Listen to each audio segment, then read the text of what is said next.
My rich grandpa smirked and asked, "So, how do you spend your $3,400,000 trust fund?" I froze, blinking at him, confused. "What trust fund?" I whispered, my voice trembling. "Stay with me till the end, because what I discovered that day changed everything I thought I knew about my family. And if stories like this speak to you, don't forget to show some love and support. It really helps more than you think." I was 23, working double shifts at a diner just to keep the lights on in my tiny apartment. My shoes were falling apart, my car was one breakdown away from dying, and my mother always told me we were doing the best we could. So when Grandpa Thomas, my mother's father, called me out of the blue, I almost didn't pick up. We hadn't spoken in over 10 years. But something in his tone made me say yes when he invited me to lunch. He chose a fancy country club, the kind of place where everyone wore watches worth more than my rent. I felt out of place from the moment I walked in. Grandpa looked sharp in his tailored gray suit, his silver hair slicked back like a man who'd never known a day of struggle. He gave me a small, tight smile when I sat down. "You look like your mother used to," he said, before sipping his drink. His words didn't sound like a compliment. The silence between us stretched until he leaned forward with that smirk and dropped the question that still echoes in my mind. "How do you spend your $3,400,000 trust fund?" For a second, I thought he was joking. I laughed nervously, waiting for him to smile. But his eyes stayed serious, curious even. "What trust fund?" I asked, my voice barely a whisper.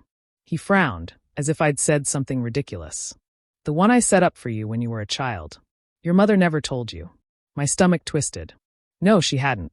She'd told me Grandpa was cruel, that he'd cut her off with nothing. She said he didn't care about us. And I believed her. I lived my entire life believing that. The rest of the lunch was a blur. Grandpa kept asking questions I couldn't answer, and I just sat there, numb. When I left, my hands were shaking so badly I could barely start my car. I drove home with tears blurring my vision, hearing his words over and over again. That night, I stared at my mother's photo on the wall, my chest tight with confusion and anger. Had she really hidden something like this from me? Had all those years of struggle been a lie? I didn't sleep at all, because deep down I already knew my life was about to change forever. I didn't even wait a full day before confronting my mother. The moment I walked through the door, my heart was pounding so hard it felt like it might burst. She was sitting on the couch, sipping her tea, pretending everything was fine. "Mom," I said, my voice trembling. "What's this about a trust fund?" Her hand froze halfway to her lips. The color drained from her face, but she quickly forced a laugh. "What are you talking about, honey?" I stared at her, searching for any sign of honesty. "Grandpa told me about it. He said he set up a trust fund for me when I was a kid. Over $3 million. Is it true?" For a long moment, she said nothing. Then she smiled, that same fake, polite smile she always used when she wanted to shut down a conversation. "Your grandfather loves to exaggerate. You know how he is. But I wasn't a child anymore. I wasn't going to be manipulated by half-truths and sweet lies." I pressed on, my voice rising. "Don't lie to me, Mom. Did you take it?" She stood up sharply, her expression turning cold. "You have no idea what you're talking about, Hannah. That man abandoned us. He didn't leave us anything." I wanted to believe her. God, I wanted to believe her so badly. But something about the panic in her voice didn't sound right. Later that night, after she went to bed, I couldn't sleep. I kept hearing Grandpa's words. "The one I set up for you when you were a child." So I started searching. I went through the old drawers in her office, the ones she always told me never to touch. I checked every folder, every file, but nothing seemed out of place. Then I noticed the small locked cabinet in the corner, one I had never seen her open. It took me almost an hour to find the key. It was hidden behind a framed photo of the two of us from when I was little. When I unlocked the cabinet and pulled the drawer open, my hands went cold. Inside were stacks of old documents, bank statements, legal papers, and letters from Thomas Coulter's law firm. My name was on almost every page. There it was. The trust agreement. Hannah Coulter, beneficiary. Under guardian and executor, it said Janice Coulter. I flipped through the pages, my eyes scanning the transactions. Withdrawals. Every year. Thousands, then hundreds of thousands. Until the total balance was almost gone. My breath caught in my throat. The paper slipped from my hands and fluttered to the floor. She had taken everything. Every single dollar that was meant for my future. When I heard her footsteps coming down the hall, I quickly hid the papers under my jacket. My chest was burning with betrayal and disbelief. For the first time in my life, I looked at my mother and realized she wasn't the woman I thought she was. She hadn't just lied to me. She had stolen my life. I drove to Grandpa Thomas's mansion early in the morning, my stomach twisting with anger and nerves. The sky was still gray, and my hands wouldn't stop shaking on the steering wheel. I hadn't told my mother I was coming. I just needed answers, real ones this time. When he opened the door, he looked surprised to see me. "Back so soon," he said with that same smug tone. I didn't even bother with small talk. "You said you created a trust fund for me." I found the papers. My mom took everything. His smirk faded a little, and for the first time, I saw something like guilt in his eyes. He motioned for me to come inside. "Let's talk," he said quietly. We sat in his study, surrounded by shelves of leather-bound books and the smell of old whiskey. He poured 2 glasses and handed one to me, though I didn't touch it. My voice was shaking when I finally spoke. "Did you ever check on it? Did you ever wonder what she was doing with the money?" He sighed and rubbed his temple. "I trusted your mother, Hannah. I thought she was saving it for your college, your home, your future. She told me you were fine." I clenched my fists, my anger bubbling over. She lied to both of us. She used it all. I found the withdrawals, millions gone. He didn't deny it. Instead, he walked over to his desk, opened a drawer, and pulled out a folder thick with papers. "I'll be honest," he said. "I suspected something a few years ago, but I wanted to believe she was better than that." He flipped through the pages, muttering numbers under his breath, and the look on his face grew darker with each line he read. "Damn it," he whispered. "She drained it all." I felt tears sting my eyes. All those years working double shifts, eating instant noodles, wondering why life was so hard, while my own mother lived off my future. Grandpa took a slow sip of his drink, studying me over the rim of his glass. "She betrayed you. And me." I nodded, too angry to speak. Then his voice turned cold. "If you help me expose her, I'll make sure you get every cent back. But I don't want this done quietly. I want the world to know what she did." I looked at him, confused. "Why? Isn't it enough to take her to court?" He gave me a half smile, the kind that didn't reach his eyes. Some lessons shouldn't be whispered. They should echo. For a moment, I didn't understand. But the way he looked at me, calm, calculating, made me uneasy. He wasn't just angry about the money. He wanted revenge, too. And as I sat there in that dark study, surrounded by paper trails and half-empty whiskey glasses, I realized that this wasn't just about justice anymore. It was about power. And my grandfather was playing a game I wasn't sure I wanted to join. For the next few days, I forced myself to act normal around my mother. I smiled when she spoke, helped her with chores, and even pretended to laugh at her jokes. Inside, I was boiling. Every word out of her mouth felt like poison, but I needed to be patient. I needed proof, something solid that would expose her lies completely. One afternoon, she surprised me by inviting me to dinner. "Rick's been asking about you," she said cheerfully. "We haven't had a proper family evening in ages." The way she said family made my stomach twist. Rick Halpern had never treated me like family. Ever since he married my mother, he looked at me like I was an inconvenience, someone taking up too much space in his world. But I said yes, because this was my chance. That night, I wore my calmest face and turned on my phone's recorder before stepping into their fancy dining room. The table was already set with wine glasses and silverware that looked too shiny to be used. Rick was pouring himself a drink when I walked in. He grinned, that fake, charming grin I'd always hated. "Well, if it isn't our little waitress," he said. "Nice to see you too, Rick," I replied, forcing a smile. Dinner started with small talk. My mother bragged about her new car, their recent vacation, and how hard work was finally paying off. I almost laughed. I wanted to scream that all of it was built with stolen money, but I couldn't. Not yet. When the conversation shifted, I started asking questions casually. "Mom," I said, twirling my fork, "I've been thinking about Grandpa a lot lately. Did he ever talk to you about that trust fund again?" Her fork froze midair. "Why are you asking about that?" she said carefully. Rick chuckled, cutting in before she could continue. "Oh, come on, Janice. She's old enough to know.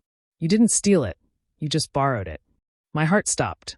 My hands trembled under the table, but I kept my voice steady. "Borrowed?" Rick leaned back in his chair, smirking. "Yeah, we took what was sitting there doing nothing. Investments, house payments, a little here and there. It's not like she was using it." Janice hissed. "Rick, stop talking." But it was too late. He kept going, prideful and drunk. You should thank your mother, kid. Without her, that money would have just rotted in some account. At least she made it useful. Every word burned into my memory. I could feel my pulse in my ears, but I stayed calm. I pretended to laugh a little, pretending it didn't hurt. By the time dessert came, I already had everything I needed. The recording was clear, every word, every smirk captured forever. When I left that night, my mother hugged me at the door, whispering, "I'm glad we're close again." I smiled back, hiding the tears burning my eyes. She didn't know that hug would be the last time she'd ever lie to me without consequences. When Grandpa called me to come over, I had no idea what he was planning. His voice was calm, almost too calm. "Hannah, it's time to make things right," he said over the phone. I didn't ask what he meant. I just went. When I arrived at his mansion, his lawyer, Mr. Crane, was already there, sitting with a thick stack of papers on the coffee table. Grandpa looked at me with a strange satisfaction in his eyes. "I've made some changes," he said, pouring himself a glass of whiskey. "Janice is no longer in my will. Everything goes to you now." I froze. "What? You're cutting her out completely?" He nodded without hesitation. "She made her choices. Now she can live with them." I didn't know what to say. Part of me felt a rush of justice, but another part felt heavy. I knew this would destroy whatever was left between my mother and me. News spread faster than I expected. Within hours, my phone blew up with messages. My aunt, my cousins, they all wanted to know what I'd done to make Grandpa turn on his own daughter. I didn't reply to anyone. But later that evening, my mother showed up at my door. She didn't knock. She just stormed in, her face red with fury. "What did you say to him?" she shouted. "What lies did you feed that old man to make him change his will?" I stood there, shaking. "I didn't lie. He found out the truth, about the trust fund, about what you did." Her eyes widened for a split second before narrowing. "You don't know what you're talking about." "Oh, I do," I said, my voice breaking. "I found the documents, Mom. I know you drained my account. I know Rick convinced you to take it. And I have a recording of him bragging about it." Her hand shot out before I could react. The slap echoed through the room, sharp and cold. My cheek stung, but I didn't move. "You ungrateful little brat," she screamed. "You think you deserve that money? You've done nothing. You didn't earn a penny of it. I worked my whole life to raise you, and this is how you repay me." Tears blurred my vision, but I didn't look away. "You didn't raise me, you used me. You took everything that was supposed to give me a future." For a long moment, we just stared at each other, the space between us filled with years of bitterness. Then, behind her, I saw Grandpa standing in the doorway. He had come in quietly, watching the entire scene. He didn't speak. He didn't have to. The slight smile on his face said it all. For him, this wasn't just justice, it was vengeance. And as my mother stormed out of the house, slamming the door behind her, I realized that in the Coulter family, love had never been pure. It was just another form of power. The call came early in the morning. I was still half asleep when my phone buzzed on the nightstand. It was Mr. Crane, Grandpa's lawyer. His voice was low and strained. "Hannah, your grandfather passed away last night." For a moment, I couldn't breathe. "What? How?" "Heart attack," he said softly. "It was quick. He didn't suffer." I sat there in silence, staring at the wall. A week ago, he had been full of life, talking about fixing the family name, about rebuilding what was lost. Now he was gone. Just like that. But something inside me didn't feel right. The timing was too perfect, too clean. Grandpa had just cut my mother out of his will. He'd humiliated her. And now, suddenly, he was dead? At the funeral, everyone whispered, their eyes darting toward me. My mother cried dramatically, holding on to Rick like she was the victim of some grand tragedy. I stood a few feet away, numb. Rick kept giving me strange looks, half pity, half warning. When I met his gaze, he smirked just slightly. That was when I knew. Something was wrong. After the guests left, I stayed behind at Grandpa's mansion. I told the staff I needed time alone, and they let me in. The house felt too quiet, too empty without his presence. His study smelled faintly of whiskey and cedar, like always. I sat in his leather chair, tracing the edge of the desk where he used to rest his hand. That's when I noticed the drawer. It wasn't locked, but it had been carefully taped shut, like someone wanted to make sure it wasn't opened by accident. I peeled the tape off and pulled it open. Inside was a small black USB drive. A white label on it read, in his neat handwriting, for Hannah. My heart raced as I plugged it into his computer. There were only a few files inside, emails between him and Mr. Crane. Most were about updating the will, but one stood out, titled Final Clause. As I read through it, my pulse quickened. It wasn't just a regular update. Grandpa had written a contingency plan. If he died under unusual or suspicious circumstances, his estate would automatically freeze. No money, no property, nothing could be accessed until an independent investigator cleared the case. I scrolled further, finding a short personal note from him addressed to me. Hannah, if you're reading this, then I'm gone. I know what your mother is capable of. I wanted to believe she'd change, but greed runs deep. Don't trust her. The truth will find its way out, but you must be patient. The law is already set in motion. My hands trembled as I closed the laptop. For the first time, I realized Grandpa hadn't just been playing a game. He'd seen it coming. He'd known his death might not be natural. And even from the grave, Thomas Coulter was still pulling the strings. The next morning, I drove straight to Mr. Crane's office with the USB clutched tightly in my hand. I hadn't slept all night. My thoughts kept circling back to my grandfather's letter, to the warning he'd left for me. By the time I walked into the lawyer's building, I was running on caffeine and adrenaline.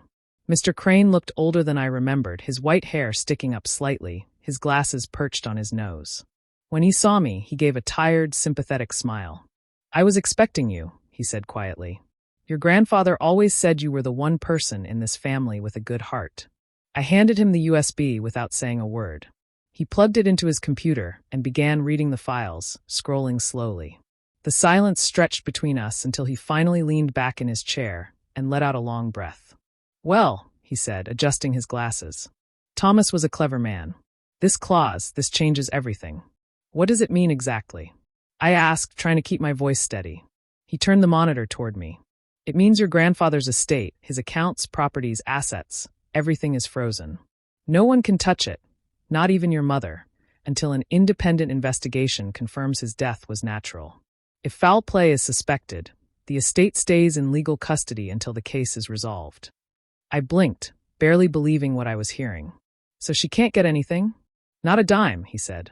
Not until we're done. I sank into the chair across from him, my chest tightening with a mix of relief and sorrow. My grandfather had been one step ahead, even in death. He'd known someone would come for him, and he'd made sure they'd pay for it. Mr. Crane studied me for a moment. Do you really think your mother and her husband were involved? I hesitated, but deep down I already knew. Yes, I whispered. I saw the way Rick looked at me at the funeral. Like he'd won something. Mr. Crane nodded. Then we'll make sure he didn't. We spent hours going through every file, every document Thomas had left behind. The more I read, the more I realized how much he'd planned this. He'd even chosen which investigator would handle the case. Someone he trusted outside the family, someone impossible to bribe. By evening, the office was filled with papers, empty coffee cups, and the quiet hum of determination. I looked at the portrait of Thomas hanging on the wall. His sharp eyes seemed to stare right through me. You knew this would happen, didn't you? I whispered. Mr. Crane closed his file and gave me a steady look. He did. And now, it's up to you to finish what he started. I nodded slowly, the weight of it settling in my chest. My grief was still there, but it was changing, hardening into purpose. They thought they could take everything from me, but they didn't know my grandfather had already set the trap. And now, I was the one holding the key. The morning of the hearing felt unreal. Hannah stood outside the courthouse, her hands cold despite the warm sun. The world around her moved as usual, cars, laughter, footsteps, but her heart felt locked inside a storm. Inside that building, her mother was about to face justice for the crime she never thought anyone would uncover. It had taken weeks of investigation, endless interviews, and a painful replay of her grandfather's last days. But finally, the truth had clawed its way to the surface. The report was clear. Janice and Rick had used falsified prescriptions to get extra doses of Thomas's medication. They mixed the drugs in a way that made his heart vulnerable, fragile enough that one stressful argument could have pushed him over the edge. It wasn't an accident. It wasn't mercy. It was greed, pure and simple. One final, desperate attempt to grab control before Thomas could change his will for good. When Hannah first saw the evidence, emails, receipts, voice messages, it was like being hit by lightning. Part of her wanted to vomit. Another part of her wanted to scream. But what surprised her most was how numb she felt. She had spent so long being angry that when justice finally came knocking, there was no room left for rage. Only exhaustion. At the station, Janice sat across from her, hands cuffed, mascara streaking down her face. "I did it for both of us, Hannah," she said between sobs. "You don't understand. He was cutting us out. You would have had nothing." Hannah stared at her for a long time. The woman sitting there wasn't the mother she remembered. There was no warmth left in her voice, no softness in her eyes. Just a frightened stranger who had built her life on lies. "You didn't do it for me," Hannah said quietly. "You did it because you couldn't stand losing control." Rick didn't even bother to deny anything. When the detectives played the recordings, his smirk faded fast. His arrogance turned to panic the moment the handcuffs clicked around his wrists. Hannah watched as the two people who had destroyed her family were led away in silence. It should have felt like victory, but it didn't. Watching her mother turn back one last time, eyes red and broken, something inside Hannah cracked. She didn't cry, though. She had no tears left for someone who had stolen her future and her peace. As the courtroom emptied, Hannah walked outside, the sky painted with evening light. She took a deep breath and looked up, as if her grandfather might be watching somewhere. "It's over, Grandpa," she whispered. "They can't hurt anyone anymore." The words didn't bring happiness, only calm, a quiet kind of justice that came with a heavy heart. For the first time in her life, Hannah wasn't a victim or a pawn in someone else's game. She was free, even if freedom came at the cost of family. The day the estate was officially transferred to my name, the sky was gray, heavy with the kind of clouds that seemed to know what grief felt like. I stood at the iron gates of Ellington Manor, the wind tugging at my coat as if warning me not to go inside. But I had to. It wasn't just a house anymore. It was the graveyard of everything I'd lost and everything I'd won. The front door creaked open like it remembered me. The scent of old wood and lavender polish filled the air, stirring memories I'd buried deep. I walked slowly through the grand hallway, my footsteps echoing on the marble floor. Every portrait on the wall watched me with judgment. My grandfather's stoic eyes, my mother's cold smile. Their faces, frozen in paint, told stories I no longer believed. In the living room, sunlight slipped through the curtains, catching dust motes in its path. I ran my hand along the grand piano, remembering the nights I used to play while my mother drank by the fire, pretending to listen. Now the piano was silent, just like her. On the table sat a small brown envelope, sealed with red wax. My name, Hannah, was written in my grandfather's firm, slanted handwriting.